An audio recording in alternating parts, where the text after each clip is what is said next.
Ahí está. Ahí estamos, ahí Bueno, estamos. Bueno, buenas tardes, ¿cómo va? bueno. Ay, ¿qué tal? Tenemos 8. Bien.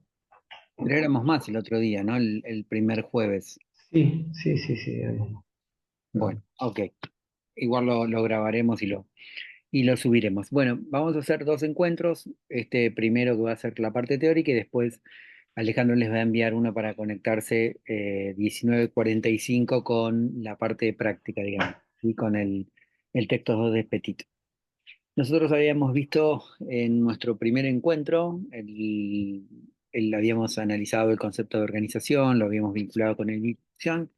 Ustedes tenían el capítulo uno de Petit para ir dándole un poco más de contenido teórico a lo que fue un punteo de algunas cuestiones.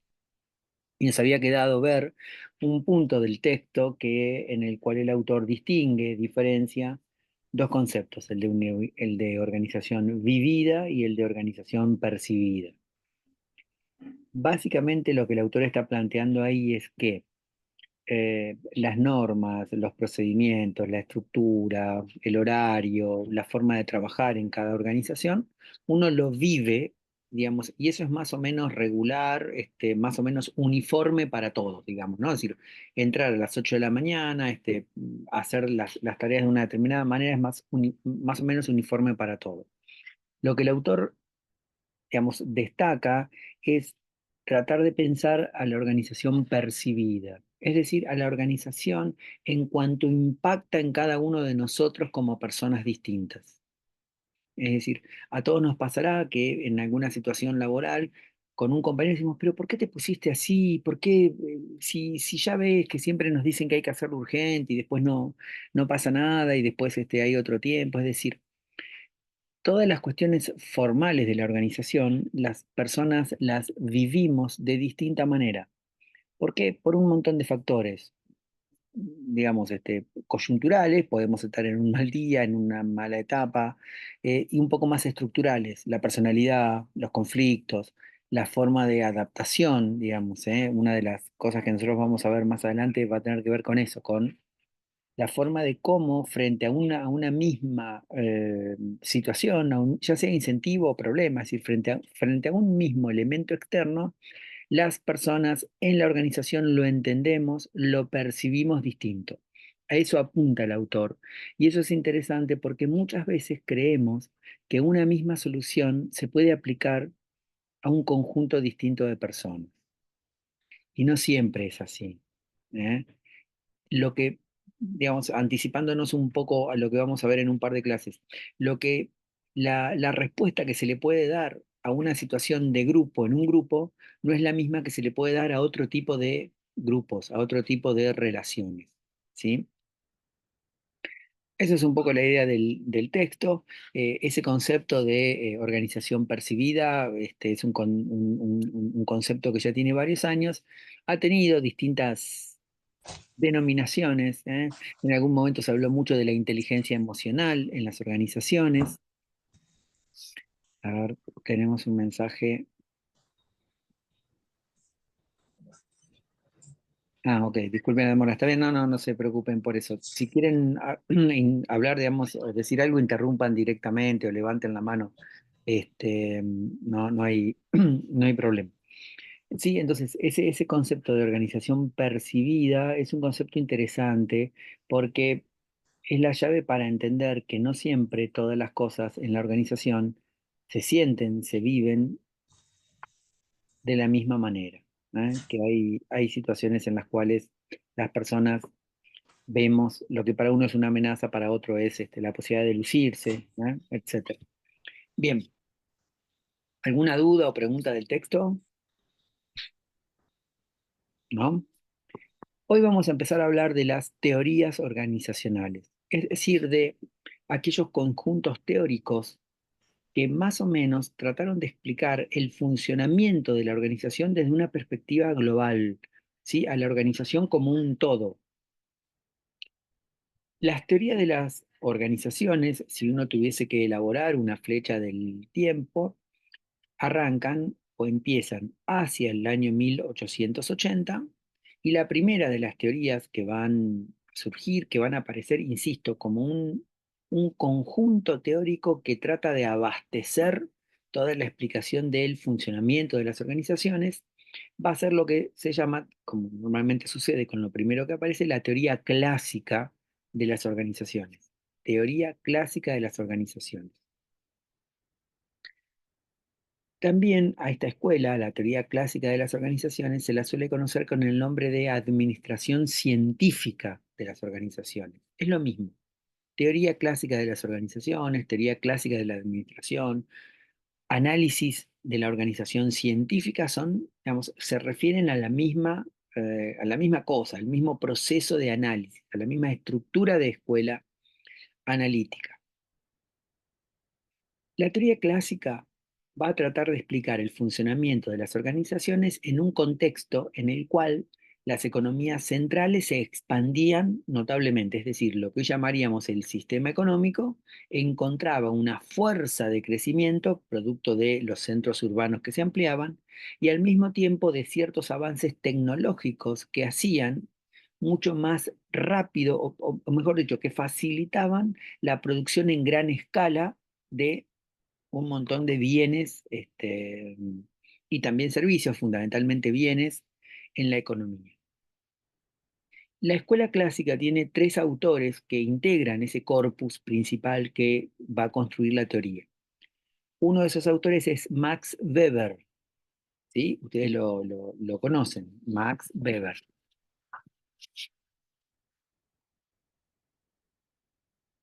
Perdón, lo escribí mal. Ahí está. ¿Sí? Max Weber lo vamos a traer acá con la idea de burocracia, ¿sí? Con el concepto de burocracia. Otro de los autores que integran la teoría clásica es un ingeniero que se llama Henry Fayol, o Fayol, si escuchan algún video y lo leen en inglés. Y el último de los tres integrantes que uno podría decir, entre los tres conforman este corpus teórico completo general de las organizaciones, es Frederick Taylor.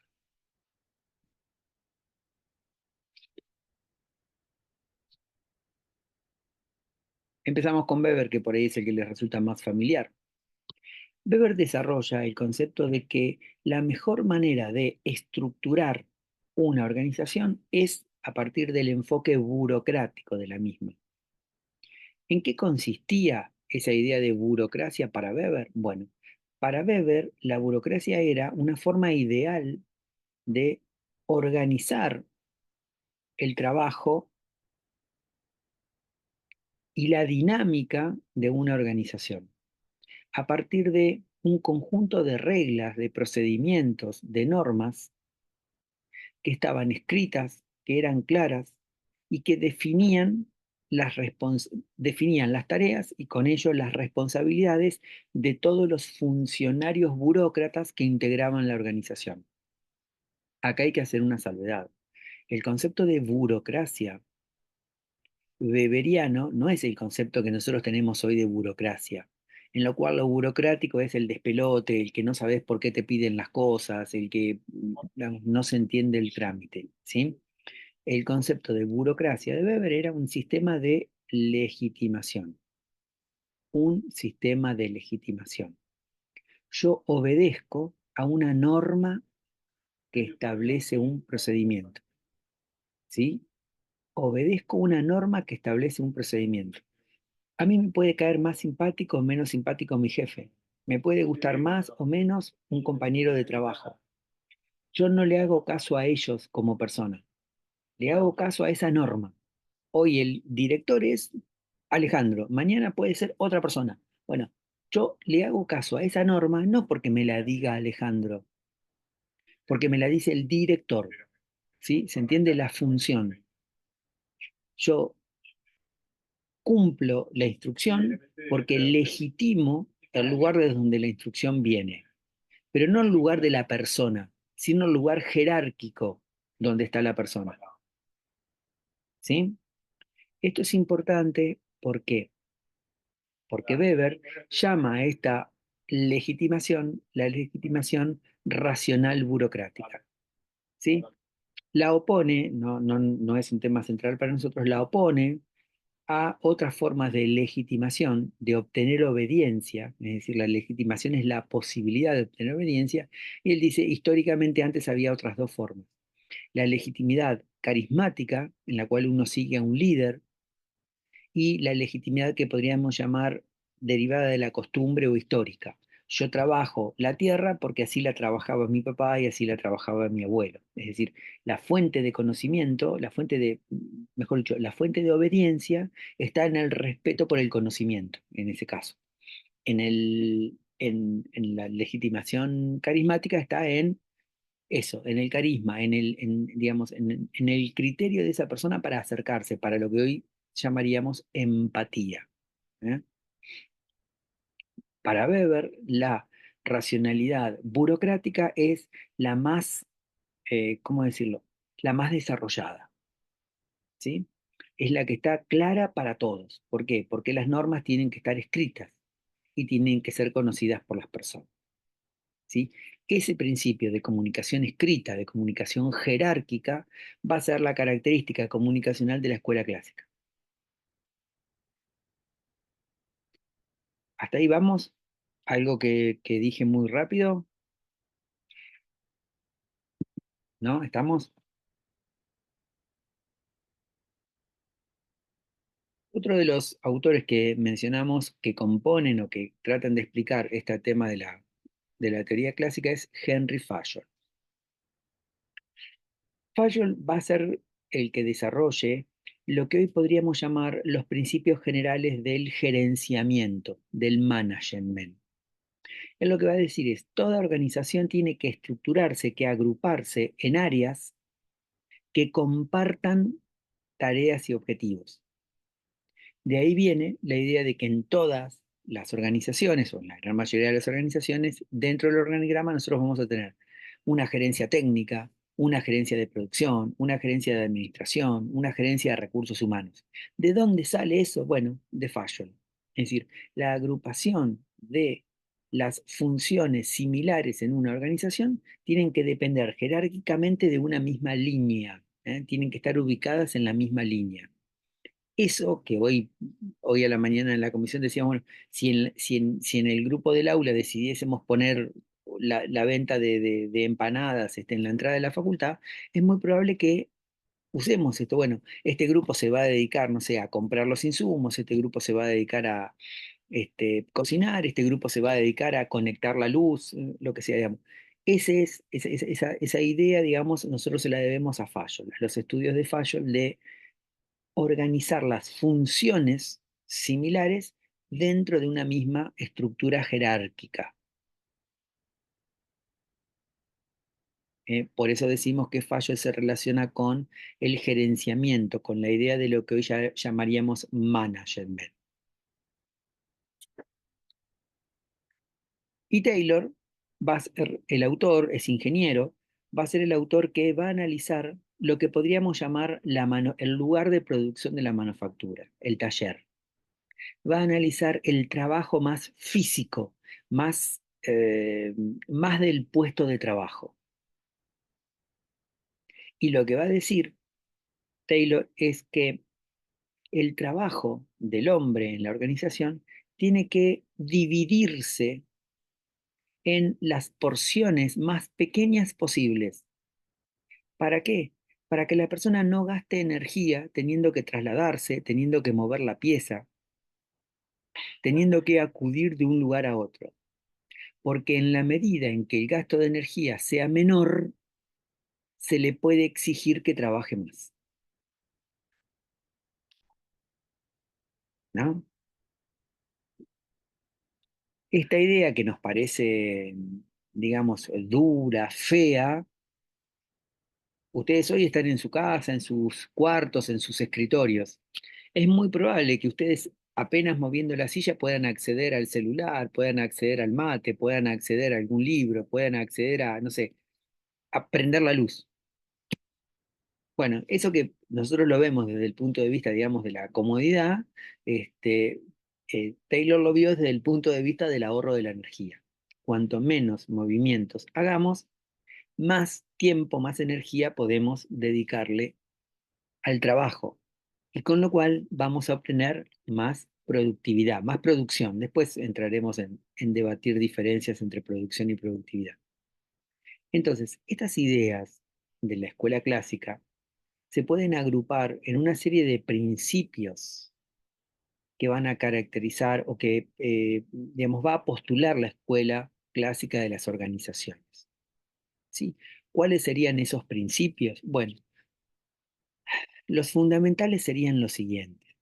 Uy, se nos fue Alejandro, se cansó. Pobre Alejandro, él escucha, yo tengo que repetir lo que dije a la mañana y ahora, pero él tiene que escucharlo también. Así que estamos, bueno, ya volverá. ¿Cuáles son estas ideas o estos principios de la escuela clásica? Bueno, son varios. El primero yo creo que lo dije al pasar. El primer objetivo de la escuela clásica, digamos, de este desarrollo teórico de estos autores que no estaban conectados entre sí, cada uno vio una parte del fenómeno, es la búsqueda de una mayor productividad por parte de las organizaciones.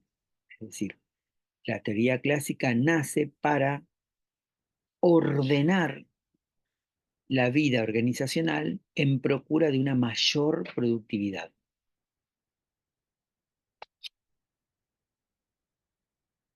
¿Sí? Ese es el objetivo central. Tiene que ver con lo que yo les decía, la existencia de una gran cantidad de mano de obra disponible, en los centros urbanos, la existencia de métodos de trabajo que hacían que sea, digamos, más rápido cortar, producir, soldar, ¿sí? Trasladar, materiales. Ahí volvió Alejandro, se arrepintió. ¿Sí? Esos elementos, digamos, hay que tenerlos en cuenta. Pero entonces, el objetivo de la teoría clásica, la búsqueda de una mayor productividad, ¿sí? Otro de los postulados de la teoría clásica va a ser el de la división del trabajo, ¿sí? El hombre, el trabajador, en la medida en que logra especializarse en una parte del trabajo, va a ser mucho más eficaz produciendo eso, ¿sí? Eso en la teoría se llama especialización. ¿Eh? Llamamos especialización al hecho que un trabajador, bueno, se convierta en un especialista de una de las etapas del trabajo. Ya lo había dicho Adam Smith en un libro, digamos, de 1776 que llamaba Investigación acerca del origen y las causas de la riqueza de las naciones. ¿Sí? Él había planteado el ejemplo de eso con una fábrica de alfileres, imagínense. Es decir, que la división del trabajo convertía al proceso en más productivo, en más eficiente. Se producía más. Esta idea va de la mano de otra idea. De- Me les pido que me dejen terminar la idea, que es la visión que la escuela clásica tiene del trabajador, de la persona, del ser humano, es que el ser humano se mueve solo por interés económico. La única motivación que tiene la persona es la obtención de un mayor salario, de una mayor paga. Entonces, si el único interés que mueve a la persona que está en la organización es la satisfacción de una necesidad económica, yo lo que le puedo es incentivar a que produzca más para pagarle más. No, tu aumento va a ser en la medida en que producís más. ¿Sí? De ahí viene esa famosa frase del trabajo a destajo, es decir, el trabajo que se incentiva, ¿no? Ustedes esto lo tienen que relacionar con lo anterior, es decir, si la persona, digamos, hacía una parte del trabajo para evitar con eso gastar energía y que se especialice de manera tal de que tenga un saber muy experto en esa parte, ¿sí? Y yo si encima, digamos, lo incentivo económicamente, porque mi idea es que el único incentivo que tienen las personas en la organización es el económico, bueno, todo suma en favor de esa mayor productividad, ¿sí? ¿Esto lo vieron en alguna materia, en sociología o en economía? ¿Vieron alguna de estas teorías? ¿No? No, profe, creo que no. Bueno, eh, fue la escuela clásica de la economía la que planteó esto, digamos, que el egoísmo individual es lo que logra transformar a la sociedad en el bien general. O sea, en la medida en que yo lucho por estar mejor yo, muevo a toda la sociedad para estar un poco mejor. ¿Sí? Nada, una idea. No quiere decir que uno coincida, pero incluso hay muchas teorías que hablan de la distribución del ingreso que parten de esta premisa, de que en realidad, digamos, la llave para mejorar colectivamente está en el esfuerzo que individualmente hagamos. En la medida en que, disculpe la expresión, yo me mato para estar mejor, muevo a que otros hagan lo mismo. ¿Sí?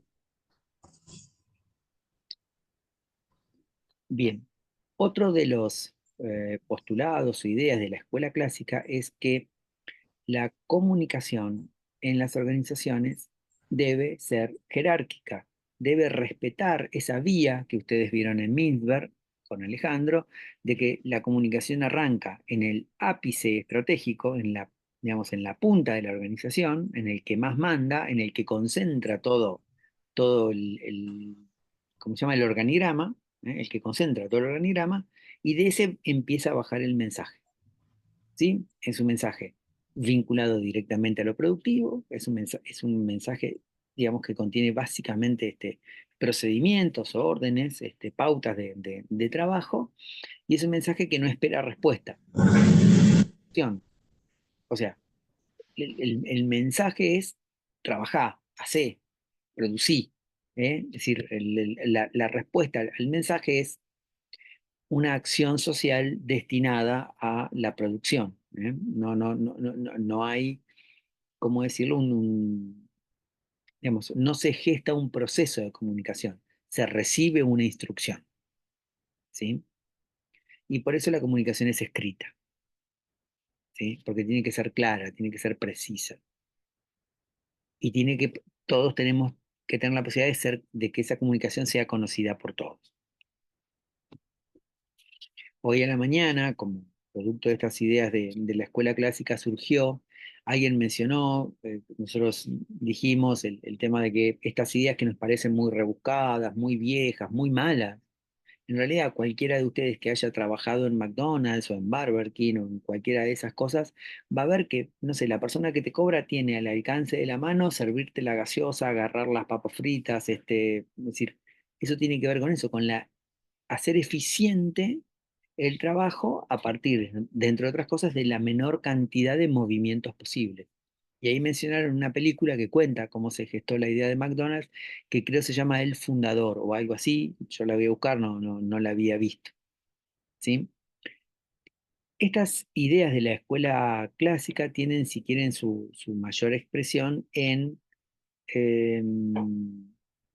una forma de producir autos que se llamó el Fordismo o la producción en serie de autos. Es decir, cuando ustedes escuchen hablar del Fordismo, en realidad también están hablando de la escuela clásica, aplicada a la industria automotriz en ese caso. ¿Eh? Pero era la cadena de montaje, el armado de piezas, etcétera. ¿Sí? Hay una película, Tiempos Modernos, de Chaplin, que retrata, de que, si ustedes quieren, caricaturiza un poco esta situación en la cual, digamos, la persona era una parte, la persona era, las personas en la organización eran parte de un mismo engranaje. ¿Eh? El aporte que hacían era estrictamente productivo. ¿Eh? Eran una cadena más del proceso, como era prácticamente la parte de alguno de esos autos. ¿Sí? Profe, pero a la vez también como que tenían buenos sueldos, ¿no? Para lo que era la época en el Fordismo, Mirá, como esto de los incentivos económicos. Mirá, y, a ver, yo digamos, no querría entrar en buenos o malos sueldos, porque sería muy difícil, digamos, poder Claro. precisarte por qué eran buenos o malos. Indiscutiblemente, todo el proceso de desarrollo que tuvo la economía mundial, básicamente en los países centrales, no tanto en los periféricos, en lo que se llamaban países centrales, hizo que el poder adquisitivo, lo que en economía se llama demanda, ¿eh? Hizo que la demanda crezca, con lo cual Claro. yo no sé si eran buenos o malos los salarios, porque ustedes no se olviden que el 1 de mayo se celebra, o mejor dicho, se conmemora, perdón, no se celebra, se conmemora una situación trágica en la cual trabajadores murieron por reclamar las 8 horas de jornada laboral, ¿sí? Con lo cual, digamos, la recompensa salarial podría ser, digamos, importante, pero tal vez cuando la comparabas con todo lo que te exigía no era buena, era apenas Claro, como regular. Con lo cual, lo que digo es, evidentemente era una cuantía económica que movía la economía. De hecho, cuando hablemos dentro de un ratito de la crisis del 30, vamos a volver a esto. La crisis del 30 es una crisis de demanda. La gente dejó de demandar y todas las industrias se encontraron con una cantidad de bienes que no sabían a quién venderle. ¿Sí? Bien. Entonces, estas ideas de la escuela clásica que nos parecen, digamos, como medio traídas de los pelos y que no tienen nada que ver. Cuidado, porque por ejemplo, supongamos que nosotros somos un grupo de trabajo y cometemos errores en nuestra empresa, en nuestra organización. Es muy probable que muchas de las medidas que propongamos para salir de esa situación de crisis coyuntural sean principios de la escuela clásica. Aclarar las normas, hacer más claros los procedimientos, dejar todo por escrito en las reuniones que tenemos. Y esas son ideas de la escuela clásica, ¿sí? Con lo cual, no es que es una escuela, disculpen la expresión, para insultarla y tirarla a la basura. No, tratemos de ser objetivos y decir, bueno, había enfoques que eran denigrantes prácticamente para la condición humana, para el respeto. Digamos. Hoy a nadie se le ocurriría plantear de que dos trabajadores yo le puedo pagar más al que trabaja más y menos al que trabaja menos. Es decir, no, hay escalas salariales, estará la posibilidad de despedir un trabajador y contratar otro, es decir, hay otros mecanismos, digamos, ¿no? Es decir, la evolución de los derechos sociales, digamos, era algo que la escuela clásica no tenía en cuenta, ¿sí? Pero muchas veces, insisto, cuando algo es un quilombo, disculpen la expresión, dice, che, bueno, pará, vamos a empezar, vamos a anotar, a ver, qué pasó, qué no pasó, es decir, y esas son ideas de la escuela clásica, digamos, las normas, los procedimientos, todo vinculado con el trabajo. Obviamente que la escuela clásica estuvo en un periodo histórico, dijimos, arranca estas ideas sobre el año 1880, 1890, y van a desarrollarse o van a, digamos, ser el análisis dominante de las organizaciones, fundamentalmente las productivas, las económicas, las de producción de bienes y servicios, hasta más o menos 1920, 1920 y pico, que la escuela clásica va a empezar a mostrar sus falencias.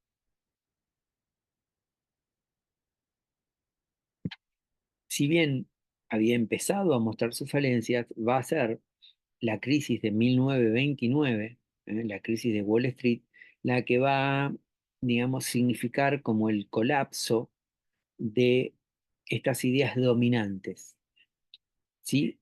Pero colapso en el sentido de que la realidad organizacional es más rica que lo que explicaba la teoría clásica, pero no totalmente equivocada.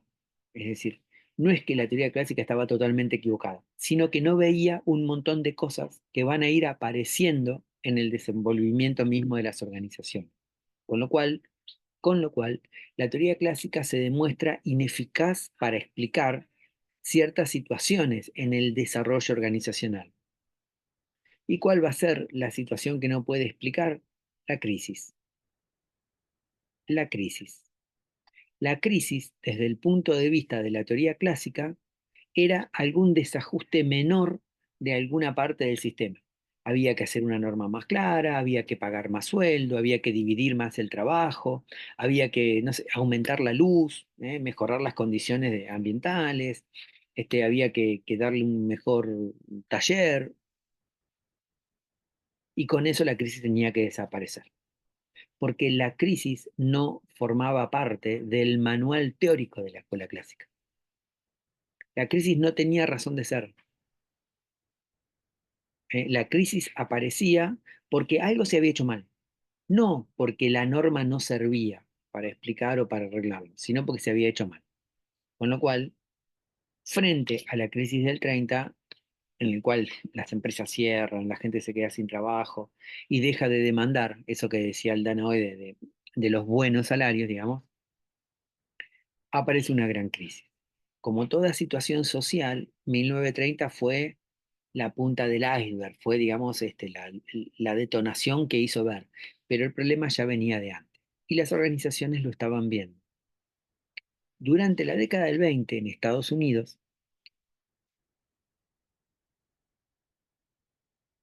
un conjunto de organizaciones, si yo digo, digamos, una cámara empresarial, ustedes saben a qué me refiero más o menos, ¿no? Es decir, así como los trabajadores se agrupan en sindicatos, los empleadores se suelen agrupar en cámaras, es decir, que defienden intereses corporativos. Bueno, un conjunto de industrias advirtiendo esta situación de que la producción no mejoraba. Es decir, la producción no es que caía, pero tampoco mejoraba.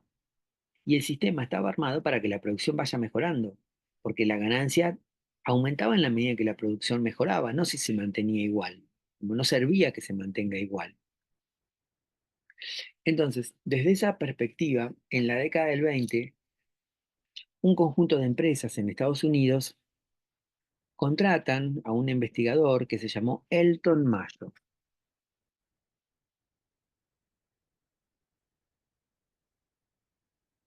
Era ingeniero, pero también era psicólogo industrial, si no me equivoco. Y el motivo de consultarlo a Mayo era qué pasaba que la producción no aumentaba. Es decir, insisto, no es que se venía todo a pique, que se venía todo abajo, pero no se estaban cumpliendo la idea esta de que el sistema tenía que crecer prácticamente, diríamos en economía, inelásticamente, ¿no? Se había parado el crecimiento. Y Mayo comienza una serie de estudios de trabajo de campo en una fábrica de componentes eléctricos que creo que era la General Electric, una fábrica de componentes eléctricos que se ubicaban en una ciudad, Hawthorne,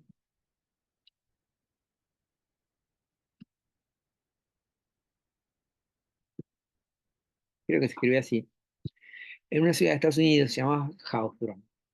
Cuando ustedes googleen o escuchen hablar de las experiencias de Hawthorne, están hablando de esto, de Elton Mayo, y los estudios que hace en la década del 20 en una fábrica de componentes eléctricos en los Estados Unidos.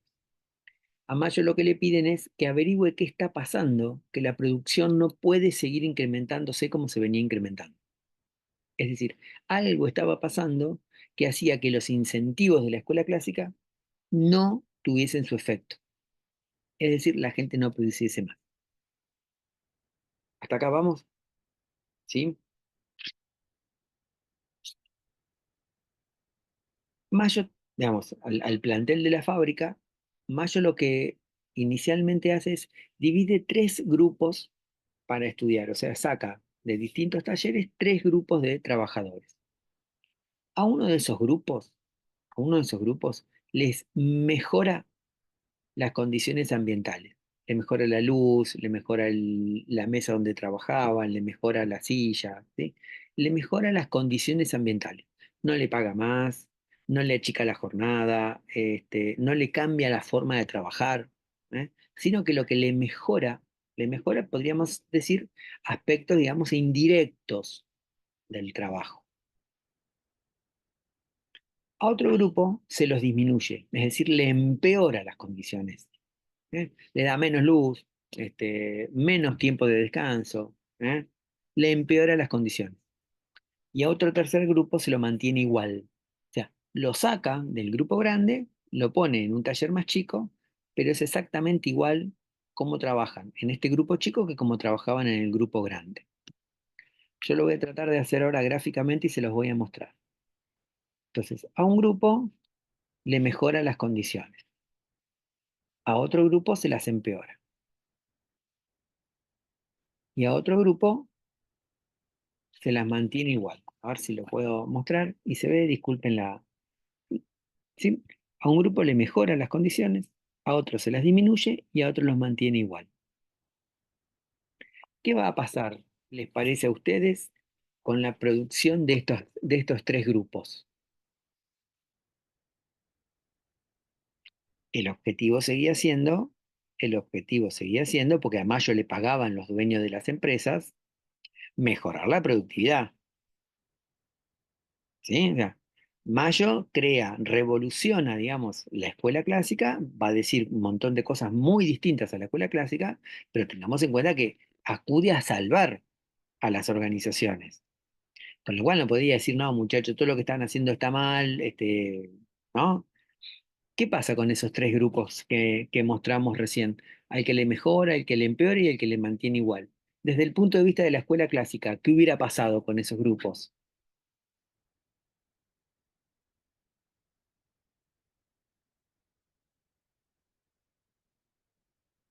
Era indistinto. A ver, ¿qué sería indistinto? Porque no cambiaba a la producción de cierto bien. O sea, cambiar las condiciones del lugar no alteraba a cómo se producía cierto bien, por ejemplo. Ok, está bien, pero en el grupo que le mejoraba la luz, la iluminación, la ventilación, la silla, eso hacía que Bueno, se... eso podrían ser facilidades. Ok, a ver, porque si no, digamos, digamos, si las condiciones de la escuela clásica se mantenían aún cambiando el escenario, quiere decir que explicaban todas las situaciones. Y lo que Mayo va a demostrar es que las teorías o los postulados de la teoría clásica no se pueden aplicar en todas las situaciones. ¿Sí? Eso lo tiene, digamos, eso sería, digamos, interesante que lo puedan ver. Las teorías entran en crisis, la que sea, política, ideológica, religiosa, entran en crisis cuando no pueden explicar todas las situaciones. ¿Sí? Cuando una teoría es muy rígida y no puede explicar distintas situaciones, fracasa. Porque por suerte, creo que lo dijimos en el primer encuentro, las personas somos más ricas que las normas, que los procedimientos. Con lo cual las personas en el mismo devenir, en el mismo hacer las cosas, las empezamos a hacer distintas. ¿Sí? No, podemos repetir un montón de cosas, pero no todo, pero no todo. Entonces, a ese primer grupo que le mejora las condiciones, la producción va a aumentar un poco, pero no se va a poder sostener en el tiempo. Es decir, vuelve, aumenta, pero después vuelve a hacer la producción, digamos, que tenía cuando Elton Mayo fue convocado. Es decir, los grupos que le mejoran las condiciones ambientales mejora la producción, pero no la pueden mantener en el tiempo. Vuelve a lo que era el estándar anterior. Al grupo que le habían disminuido las condiciones, ¿qué le pasa al grupo que le habían disminuido las condiciones? Según la escuela clásica, ¿qué hubiera pasado? Empeora. Ok, según la escuela clásica, empeora. Bien, Mayo lo que ve es que la producción disminuye, pero no tanto como se esperaba. Disminuye. Están más incómodos, tienen menos luz, necesitan más tiempo para ver una pieza, etcétera. Disminuye, pero no tanto como hubieran esperado. ¿Sí? Entonces, al otro mejora, pero no lo logran mantener en el tiempo. A este otro disminuye, pero no tanto como se esperaba. Y al tercer grupo, al que no le cambia nada, nada, nada,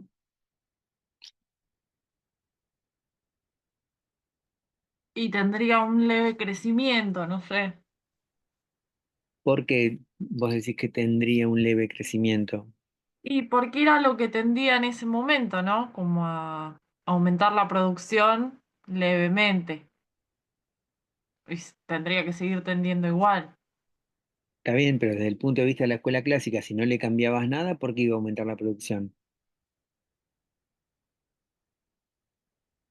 Si no le habías cambiado nada, y la escuela clásica te decía que para producir más tenías que pagarle más, por ejemplo. Y pero porque era la tendencia, Eh, no sé. ok, está bien. No, bueno, es una buena respuesta eso, sí. Eh, ok, después volvemos. Me lo anoto para después volver. No, lo que va a pasar con ese grupo, que no le mejoran ninguna condición, es que va a mejorar la productividad y la va a poder mantener más tiempo incluso que el grupo que le habían mejorado las condiciones ambientales. Con lo cual, Mayo lo que dice, bueno, en este grupo está la clave de lo que está pasando. O sea, no sabemos qué está pasando, no lo podemos explicar con la teoría clásica, pero en este grupo algo está pasando que explica la situación. Entonces Mayo sale de esa división del trabajo y va a entrevistas, a lo que hoy llamaríamos entrevistas en profundidad con esos trabajadores. ¿Y a qué conclusión llega? Que esos trabajadores se habían sentido observados, parte de algo más importante, parte de algo que no podían explicar, pero por algo los habían separado, con lo cual lo que tenían que hacer era mejorar, porque estaban siendo observados, estaban siendo vistos. Es decir, entendieron que la, el hecho de separarlos del grupo era por algo en particular y que por lo tanto, si no mejoraban su productividad, podían estar en riesgo de que los despidan, de que no, ¿sí? Entonces, Mayo ahí dice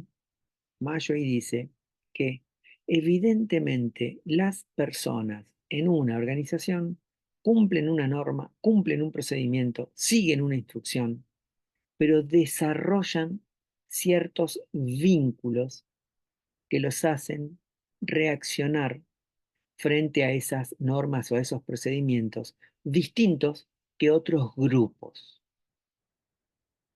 Entonces ahí Mayo encuentra dos palabras claves en la teoría de las relaciones humanas, que es la que va a fundar Elton Mayo, la teoría de las relaciones humanas o enfoque humanista de la organización, es lo mismo, teoría de las relaciones humanas o enfoque humanista de la organización. ¿Y qué es? Que las personas en las organizaciones nos vinculamos en grupos y que muchas veces la conducta que llevamos adelante es la conducta que define el grupo, no la que definimos personalmente. Ese cambio teórico, sobre el cual vamos a continuar en nuestra próxima clase, ese cambio teórico, ese cambio de visión sobre que el eje del análisis no es el individuo, sino el grupo, va a ser un corrimiento teórico central que aporta la Escuela de las Relaciones Humanas.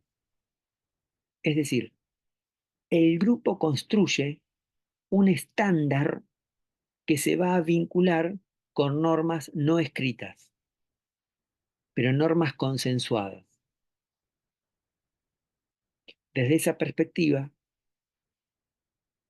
la escuela clásica aparece fundamentalmente relacionada con los aspectos formales de los que habla Petit en su texto, y la escuela de las relaciones humanas va a aparecer centralmente relacionada con los aspectos informales de los que habla Petit en su texto.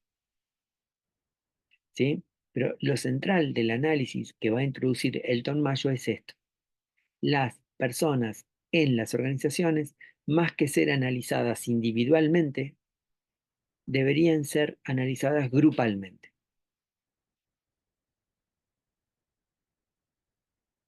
Ese cambio de eje va a ser central en la dinámica institucional, porque a partir de la teoría de las relaciones humanas empiezan a aparecer un gran componente de estudios que tienen que ver con lo vincular, ¿sí? Ya no tanto con lo productivo. Si uno, digamos, si tuviésemos que decirlo así de alguna manera, si de 1880 a 1920 y pico solamente se hablaba de lo productivo, de lo cuantitativo de la producción, de producir más, de abaratar los costos, de ganar mercados, ¿sí? De obtener mano de obra barata, el eje que trastoca 180 grados la teoría de las relaciones humanas, o insisto, el enfoque humanista de la administración es que muchas veces la ventaja de la organización no está tanto en esos aspectos formales, sino que muchas veces la fuerza de las organizaciones depende de los grupos y del afianzamiento que tengan en la interiorización de los valores de la organización.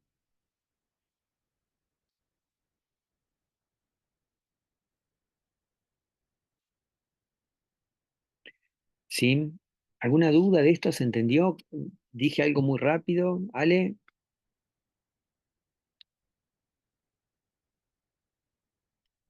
Pero ¿Estás? aún así, en esta otra escuela, ¿el objetivo sigue siendo mejorar la productividad o ya no?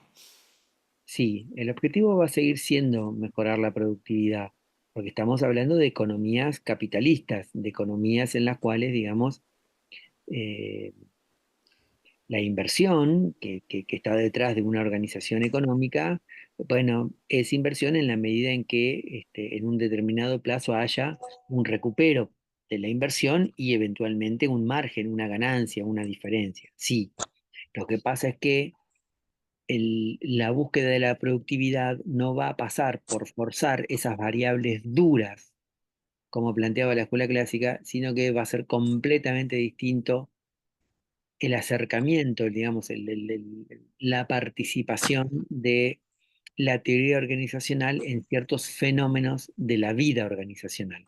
Es decir, a partir de mayo, ese concepto de la escuela clásica de que el hombre solo se movía por un espíritu cuantitativo de obtención de un ingreso, de una renta, de un salario, va a cambiar.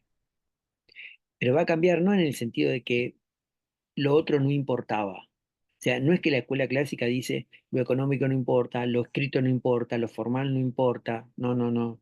Lo que está diciendo es no alcanza para explicar ni ahí cómo funciona una organización en verdad. Esto es, la escuela de las relaciones humanas no viene a hacer bolsa el criterio estructural de las organizaciones. Lo que viene a decir, la estructura no puede limitarse a cumplir órdenes. Hacemos mucho más en una organización, las personas relacionadas entre sí, e incluso con los jefes, que no solo cumplir órdenes. ¿Bien? Esto es un poco, digamos, vieron cómo está el debate entre keynesianos y no keynesianos. Keynes no viene a meter al Estado en la economía para siempre. Keynes lo que viene a decir es cuando hay crisis el Estado tiene que intervenir. Cuando se sale de la crisis el Estado se tiene que retrotraer a su rol clásico. ¿No? No, pero normalmente se habla del Estado keynesiano como un Estado siempre presente, siempre interventor. No, Keynes viene a salvar al capitalismo. ¿Eh? El Estado es el único que lo puede salvar, porque es el único que puede crear demanda agregada, a través de algo que se llama el efecto multiplicador del dinero. Es decir, la inversión estatal va creando, a partir de la inversión del Estado, ¿eh? Va creando trabajo privado, porque la gente va a demandar, porque el almacenero vende, y así sucesivamente. ¿No? Pero sin entrar en detalle, si cursan economía, prestenle atención a este tema de Keynes porque es interesante y en la facultad se ve muy bien, con los docentes de economía. Pero bueno, un poco esa es la idea, digamos, de este pantallazo de escuela clásica y de escuela de relaciones humanas. Alejandro les va a subir el texto, digamos, para estas corrientes teóricas. Ustedes se van a conectar a un descanso y ustedes van a recibir un link para conectarse 8 menos cuarto. En una parte van a hacer un ratito de encuentro de clase práctica. Eh, el jueves que viene está confirmado el paro de la CGT, al menos hasta ahora. Nosotros, con lo cual, vamos ese día a adoptar también ADU, que es nuestro gremio, ha adherido al paro, con lo cual el jueves 10 no vamos a tener, de mantenerse el paro, no vamos a tener actividad ni presencial ni a distancia. Con lo cual nosotros nos reencontraríamos el jueves 24 de manera presencial. ¿Sí? El jueves 24 de manera presencial en la facultad. Si llega a haber alguna modificación de ese escenario, bueno, nos contactaremos o de prolongarse esta situación, volveremos algo así, volveremos a hacer una clase vía Zoom, al menos para no estar tanto tiempo sin estar conectado. ¿Sí? Ale, ¿sí? Perfecto, perfecto. Sí, vamos a tratar de